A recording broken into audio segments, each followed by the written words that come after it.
ॐ अज्ञानतिमिरान्धस्य ज्ञानञ्जनशलाकया चक्षुरुन्मिलितं येन तस्मै श्रीगुरुवे नमः।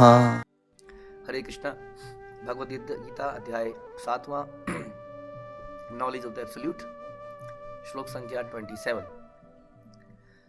इच्छा द्वेष समुत्थेन द्वन्द्वमोहेन भारत सर्वभूतानि सम्मोहं सर्गे यान्ति परन्तप। हे भरतवंशी, हे शत्रु विजेता, समस्त जीव जन्म लेकर इच्छा तथा घृणा से उत्पन्न द्वंद्वों से मोहग्रस्त होकर मोह को प्राप्त होते हैं। तो पिछले कुछ श्लोकों से भगवान बता रहे थे कि अल्पज्ञ कम बुद्धि वाले लोग ये सब काम करते हैं। वो मुझे नहीं जानते हैं, मेरे स्वभाव को नहीं जानते हैं, मुझे भगवान के रूप में नहीं जान पाते हैं। और भगवान ने ये बताया, लेकिन मैं भगवान हूँ, मैं भूत वर्तमान और भविष्य में सब कुछ जानता हूँ, लेकिन मुझे कोई नहीं जान पाता है। हम माया द्वारा, बहिरंगा शक्ति द्वारा हमारी बुद्धि आच्छादित है। तो किस प्रकार आच्छादित है ये भगवान आज बता रहे हैं। वास्तविकता में हम क्यों नहीं भगवान को पहचान पाते हैं? प्रॉब्लम क्या है कि माया हमारी बुद्धि को किस प्रकार से ठग लेती है। इसके लिए बता रहे हैं कि द्वंद्व, ये द्वंद्व क्या है? द्वंद्व हम कहते हैं डुअलिटी। डुअलिटी मतलब हर चीज में, जैसे सिक्के के दो पहलू हैं, हेड्स एंड टेल। हाँ, वैसे ही संसार में हर चीज़ डुअल है। यानी कि अभी आपके जीवन में सुख चल रहा है तो ये हमेशा नहीं चलेगा। अगर सुख चल रहा है तो ये अनिवार्य है कि दुख आएगा ही आएगा, अनिवार्य है। अगर आपके जीवन में आपको सम्मानित किया जा रहा है तो ये अनिवार्य है कि आपके जीवन में अपमान आएगा ही आएगा। ऐसा आपने अब तक के जीवन में देख लिया होगा। किसी न किसी व्यक्ति ने आपको सम्मानित किया होगा, कईयों ने सम्मानित किया होगा, और हो सकता है कि किसी व्यक्ति ने आपको बहुत अपमानित भी किया हो।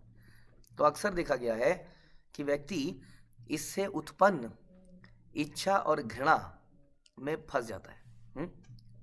जब उसका इस द्वंद्व में, डुअलिटी में समथिंग फेवरेबल होता है तो उसको बड़ा अच्छा लगता है, बड़ा एक्साइटमेंट फील करता है, और उसको लगता है आज मैं ऊपर जमाना नीचे। बड़ा प्रसन्न होता है, बड़ा एक्साइटेड होता है, वो पार्टी देना चाहता है, वो सबसे गले मिलना चाहता है, गिफ्ट देना चाहता है।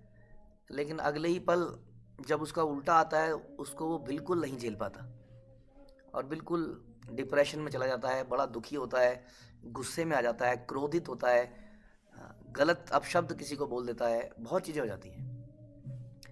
तो इस द्वंद्वों को सहना बड़ा अनिवार्य है।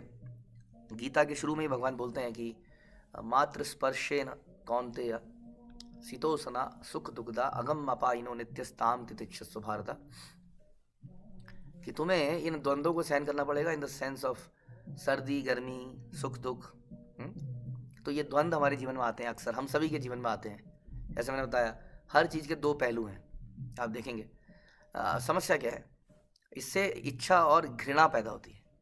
तो समथिंग जब फेवरेबल होता है हमारे भौतिकता मानसिकता के अनुसार, तो हमें बड़ा अच्छा लगता है। जैसे कि हमें जब सुख आता है, जब सम्मान मिलता है, हम सक्सेस मिलती है, तो हमारे अंदर बहुत सारी इच्छाएं पैदा होती हैं। अब हम ये करेंगे, अब हम इस पैसे से ये करेंगे, अब हम इस सक्सेस के बाद ये करेंगे, इस व्यक्ति ने मुझे सम्मानित किया, मैं इसको सम्मानित करूँगा, मैं इससे प्रेम करूँगा, मैं इसको कुछ देना चाहता हूँ। इस तरह की भावनाएं आती हैं। इस तरह की भावनाओं में समस्या क्या है? इस तरह की भावनाओं में कोई समस्या नहीं है, लेकिन कई बार हम इन भावनाओं में इतना बह जाते हैं कि अपनी ड्यूटीज, रिस्पॉन्सिबिलिटीज टुवर्ड्स कृष्ण भूल जाते हैं और बहुत ज़्यादा पार्टी मूड में आ जाते हैं, खुशी के मूड में आ जाते हैं। इसलिए कहते हैं कि अक्सर लोग दुख में सुमिरन सब करें, सुख में करें ना कोई। और जो सुख में सुमिरन करे तो दुख आए कोई, ऐसा हम सुनते हैं। तो अक्सर ऐसा देखा गया है कि लोग सुख में इतना सुमिरन, भगवान का श्रवण कीर्तन, नाम जप नहीं कर पाते इतना अच्छा जितना दुख में कर पाते हैं। तो ये द्वंद्व है, दिस इज डुअलिटी। एक भक्त के जीवन में ऐसे द्वंद्व नहीं आने चाहिए। एक भक्त के जीवन में हम कहते हैं भक्ति मतलब हेतु की अप्रतिहता, मतलब अनमोटिवेटेड एंड अनइंटरप्टेड। यानी कि किसी रीज़न से हम भक्ति नहीं करते हैं कि मेरा परिवार का अच्छा हो जाए, मेरा अच्छा हो जाए। द्वंद्वों में गुड वाली साइड हो जाए, बैड वाली साइड ना हो, इसलिए भक्ति कर लेते हैं। अक्सर लोग शनि देव की पूजा, बाकी गणपति की पूजा, इसीलिए कहते हैं कि ये आप शगुन दूर हटे। तो ये द्वंद्व में फंसे लोगों का लक्षण है। इसीलिए देवी देवताओं के पास हम जाते हैं, जैसा कि पिछले कुछ श्लोक में बताया, क्योंकि हम द्वंद्वों में फंसे हैं। इसलिए हम बैड साइड को हटाने के लिए इन देवताओं के पास जाते हैं, ताकि वो गुड साइड हमेशा आती रहे। लेकिन ये पॉसिबल ही नहीं है, क्योंकि ये हेड्स एंड टेल की तरह है। ये तो हमारे जीवन में निश्चित तौर पे आना है। तो यही बता रहे हैं भगवान कि हम इन द्वंद्वों में फंस के, तो कैसे कैसे द्वंद्व हैं, जैसे हमने बताया कि आपका किसी ने सम्मान किया, तो दोनों तरह के साथ समझने का प्रयास करते हैं। जब सम्मानित होते हैं तो हम बड़े एक्साइटेड हो जाते हैं उस व्यक्ति के लिए, उस व्यक्ति मेरा अगर कोई मित्र है तो यही है, हम उसको सबसे अच्छा मित्र शुभचिंतक मानने लगते हैं अपना, उसको गिफ्ट देना चाहते हैं, उसको समय देना चाहते हैं, सब कुछ उसके लिए लुटा देना चाहते हैं जो हमें सम्मानित करता है। और कई बार लोग इसका गलत फ़ायदा उठाते हैं। जो बड़े इंटेलिजेंट लोग हैं वो किसी को बेवकूफ़ बना लेते हैं, कुछ को सम्मानित करते हैं, अरे तुम तो बहुत अच्छे हो, तुम्हारे साथ ये गलत हो रहा है, मैं तुम्हें न्याय दिलाऊंगा, चलो मेरे साथ, मैं तुम्हारी वक़्त को जानता हूँ, मैं तुम्हारी वैल्यू को जानता हूँ। और वो व्यक्ति एकदम से उसके आगे एकदम से समाप्ति हो जाता है, मतलब उसको वो जीत लिया जाता है। ऐसा हमारे साथ होता है और हम उसको अपना सब कुछ देने लगते हैं, हार्ट रिवील करने लगते हैं। तो ये हो गया। लेकिन अब ये हो सकता है कि वो व्यक्ति भक्ति के अनुसार, कृष्ण भावनामृत के अनुसार बहुत बेहतर व्यक्ति ना हो जिसके साथ हम संगति कर रहे हैं, लेकिन ऐसा हम कर देते हैं क्योंकि वो मुझे सम्मानित कर रहा है। एक एग्जाम्पल लेके चल रहे हैं हम द्वंद्व का। तो ये हमसे गलत संग हो जाता है, जस्ट बिकॉज कि मुझे ऑनर मिला, अब मुझे डिसऑनर, मुझे अपमानित किया गया। अब हो सकता है उसी व्यक्ति ने अपमानित कर दिया हो, जो कि अक्सर हो जाता है, कभी ना कभी लाइफ में हो ही जाता है, या कोई और भी कर देता है। अगर उसी ने कर दिया तो वो व्यक्ति अभी तक मेरे लिए सबसे अच्छा व्यक्ति था, अब घृणा पैदा हो गई। पहले इच्छा पैदा हुई थी, अब घृणा हो गई। हाँ, ये तो बड़ा दुष्ट है, इसने ऐसा किया मेरे साथ, इसने ऐसा किया मेरे साथ। और हम इतने डिप्रेशन में चले जाते हैं कि हम सब कुछ छोड़ देते हैं। तो पहले तो खुशी में हमने गलत संगति कर ली, और गलत संगति से हमारी भक्ति आगे नहीं बढ़ पाई, क्योंकि हमने ऐसे लोगों को मित्र बनाया जिन्होंने हमारा सम्मान किया। फिर हमने उन व्यक्तियों के प्रति इतनी घृणा करी, जिससे मिलते हैं उससे यही चर्चा करते हैं, तुम्हें पता है, मेरे से सुनो, मैं बताता हूँ, तुम्हें आओ, मेरे पास आओ, मैं उस व्यक्ति की असलियत तुम्हें बताता हूँ। हाँ, अब वो हर व्यक्ति को जिसको मिल रहा है उससे उसके बारे में बुरा बोल रहा है। इसको बुरा बोलने का पर्पज़ ये है कि वो ये साबित कर रहा है दुनिया में, देखो अब हम अलग अलग हो गए हैं, लेकिन गलत वो है, मेरे से सुनो। इससे पहले कि वो दूसरा व्यक्ति कहीं पर पहुंच जाए, हम चाहते हैं कि हम जाके लोगों को बताएं कि वो व्यक्ति कितना गलत है। और इस उधेड़ बुन में हम लगे रहते हैं और सारा समय चला जाता है। तो जब हमें जब सम्मान मिला तो भी सारा समय चला गया उसी खुशी मनाने में, उसकी संगति करने में, और जब अपमान मिला तो उसकी बुराई करने में। तो ये एक एग्जाम्पल है। इसी तरह से हार और जीत, जब सक्सेस होती है तो हम उसको चारों तरफ दुनिया को बताना चाहते हैं कि ये सक्सेस मेरे कारण हुई, और उसको सेलिब्रेट करना चाहते हैं। और जब हमारा फेलियर होता है तो हम ढूंढते हैं, ये तुम्हारी वजह से हुआ, ये तुम्हारी वजह से हुआ, ये तुम्हारी वजह से हुआ, इसलिए फेल हो गया। तो इस प्रकार से ये भी द्वंद्व है। तो ऐसे न जाने कितने द्वंद्व हैं, सुख है, दुख है, मान अपमान है, जीत हार इत्यादि। प्रभुपाद भी यहाँ परपट पे लिख रहे हैं कि बहुत सारे द्वंद्व हैं। उसी तरह से एक अच्छा बुरा, ये मेरे लिए शुभ है, ये अशुभ है। यहाँ पर लक्ष्मी जी के चरण लगाएंगे तो ये शुभ हो जाएगा, यहाँ पर बजर बट्टू लगा देंगे, एक वो जूती लगा देंगे, बुरी नज़र वाले, तेरा मुंह काला, अपने बंगले के आगे, तो वो क्या हो जाएगा, वो अशुभ टल जाएगा और शुभ आ जाएगा। तो इसी उधेड़बुन में मनुष्य लगा ही रहता है हमेशा। और है एक प्रभाव होता है, स्त्री पुरुष, ये स्त्री है, ये पुरुष है, ये भोगने की वस्तु है, ये बेकार है, पुरुष है बेकार है, क्यों, मेरा कॉम्पिटिटर है, ये भी भोगना चाहता है, मैं भी भोगना चाहता हूँ, और भोगने की वस्तु ये स्त्री है।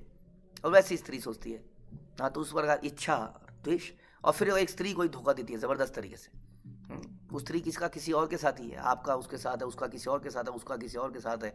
और इस प्रकार से अचानक से जिंदगी, लोग आत्महत्या कर लेते हैं।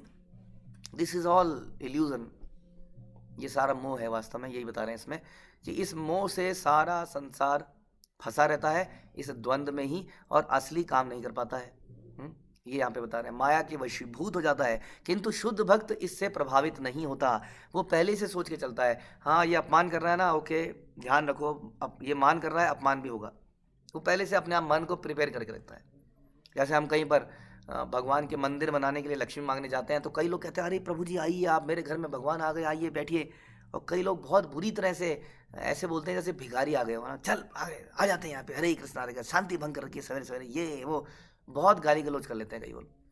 हाँ, तो भक्त लोग शांत रहते हैं, ओके जी हरे कृष्णा जी, आपको नहीं देना कोई बात नहीं।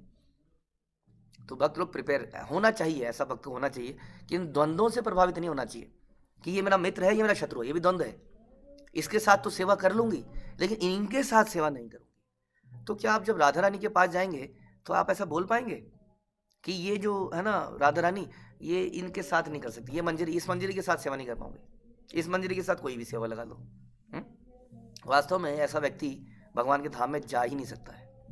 इसलिए सोचिए, जब आपको सेवाएं मिलती हैं तो क्या आप ये सोच के मना कर देते हैं कि इसमें मुझे इसके साथ काम करना पड़ेगा, इसमें मुझे इसके साथ काम करना पड़ेगा? या तो मैं अकेले काम करूंगी, नहीं तो नहीं करूंगी, अकेले दे दो, ये मुझे कोई भी पसंद नहीं है ये लोग, बिल्कुल। ये भी द्वंद्व है, ये मेरा मित्र है, मेरा शत्रु है। वास्तव में जो कृष्ण का भक्त है, कृष्ण का भक्त है, वो भी भक्त कृष्ण की सेवा कर रहा है, हम भी सेवा कर रहे हैं। हो सकता है हमारे रिलेशन बहुत अच्छे ना हो, बट साथ में सर्विस करने में क्या प्रॉब्लम है? क्योंकि सर्विस तो हम कृष्ण की कर रहे हैं ना कि अपनी कर रहे हैं।